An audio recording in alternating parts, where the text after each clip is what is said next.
안녕하세요. 도로왕 김지훈 변호사입니다. 주차장에서 차를 빼다가 접촉사고가 나면 당황스러우시죠? 이럴 때 과실 비율이 어떻게 산정되는지 말씀드리겠습니다.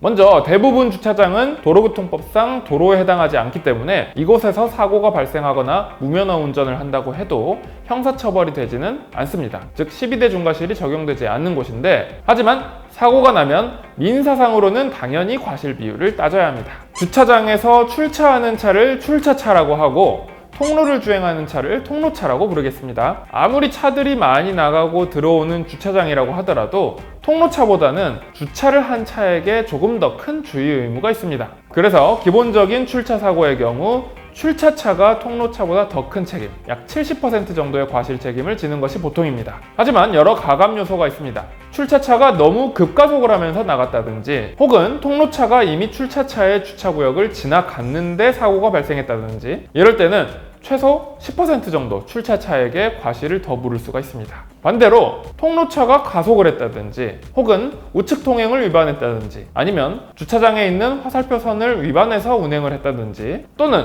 출차차가 이미 반쯤 나온 상황이거나 혹은 45도 정도 통로로 들어갈 준비를 마친 상태에서 사고가 났다든지, 이런 상황이면 통로차의 과실이 10% 정도 추가될 수도 있습니다. 그 외에도 통로차들끼리 부딪히는 경우에는 일반적인 교통사고와 비슷하게 과실 비율을 산정합니다. 따라서 도로교통법상 도로가 아니라고 하더라도 중앙선이나 차로가 있을 경우에는 잘 지켜야 하고, 차량 통행 방향을 지시하는 화살표도 지켜야 합니다. 자, 이렇게 주차장 사고 과실 비율을 살펴봤는데, 결론적으로는 주차장 사고에서는 차를 빼는 쪽이 더 조심해야 한다, 이렇게 알고 계시면 편하겠습니다. 하지만 이런 사고들은 100대 0이 나오기는 힘듭니다.